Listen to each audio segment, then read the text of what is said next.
personally probably register maybe 3,500 people. I also go into correction facilities, often county prisons, state prisons, where I teach civics to get people educated on, again, why they should be involved in politics, especially on the local level. There's a history of the city of Harrisburg with these administrations and how they do business with people, whether it's construction, whether it's housing. You know, there's a whole bunch of things that I was able to see up close and personal, and it made me say, you know, I got the same feeling when I first ran that I need to do more, or we need to do more. So I bring to the table a plethora of experience, especially having a pulse on my community. I know exactly what's wrong. I know how we can fix it. The position of being a mayor, you don't have to know all these things. I'm not a CPA, so I would hire a finance director. I would hire a business administrator. I would hire a chief of staff, you know, a building and housing director. You know, you put, you know, people a lot brighter around you to make sure things can work properly. So it's just time. I think our city has been operating in a way for a number of years, and I think it's time for change. I still feel that, you know, Mayor Reed came in and, you know, I like to give Mayor Reed his credit. He was a visionary, he was a mover, a shaker, he could get things done. He brought the city up. We all know how it ended. However, you still have to give him credit for what he was able to accomplish. And so what I bring is I'm a bridge builder. You know, I won't shrink in any room that I walk in. I'm not afraid to have conversations, tough conversations. Not afraid to ask the hard questions. I'm not afraid to speak truth to power. But I believe that, you know, my personality has been able to bring a lot of people together. Even right there in the city of Harrisburg, working with at-risk youth for the last 10 years, outside and on the playgrounds, trying to guide these youth from the things that they're getting into.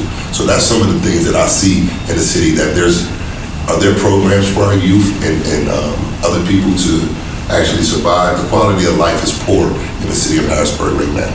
And I believe that I have what it takes to move us forward out of the 20th century. I know we're in the 21st, but if you look in the city of Harrisburg, it's still Reed's vision. It's still his vision. No administration has come in and moved our city forward one iota. So I'm up for the challenge. As you guys know, we were relieved of a lot of our assets for a number amount of years, but I think they're part of the problem. Like, as you said, you know, it's like $4 an hour. I don't think there's a half-hour option for people, you know, and I get what they want to do because they want to make money. But again, they were basing it off of thinking that those state workers were going to come back in that trap. But right now, they're trying to get as much as they can. They even came in, I sat into a meeting with administration, and they wanted more territory. It had to come past council, and I definitely was going to say no. It's a deterrent. I didn't even want to park downtown, right, because of that. But it's a fight that I'm willing to get into with them and try to renegotiate that. It's going to be a tough battle, but it's something that needs to be done. SP parking ruined Chicago. Oh, yeah. They do the same thing in Chicago. Well, see, you know, I wish I had the opportunity, but I think things are the way they are. The stars are aligning the way that they are. But I wish I would have been able to be a part of those conversations, because I think that would have been where you have your stronghold. I don't even know if they would have been the ones that selected if someone did their history. Obviously, research you guys obviously did. You also want to look at that. Even developers, homeowners, you know, property owners that want to come in, want to make sure we're looking at their history to see how you do business.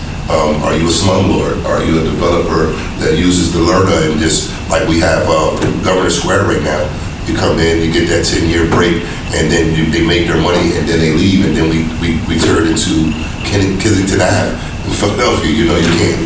So you have to do the research and do the history and make sure that we're looking at the right people and we're doing business with the right individuals. So to answer your question, it's a fight that I'm eager to get into, because I think we need to reduce that a little to make sure that people do want to come back downtown. I feel that I'm young enough to run up and down these highways and make relationships and bring people in without twisting their arm to do things. I don't want to be the governor. I don't want to go to DC. I just want to see the city of Harrisburg thrive again. And we have a great opportunity to do something epic and shape the city of Harrisburg for the next 30, 40 years.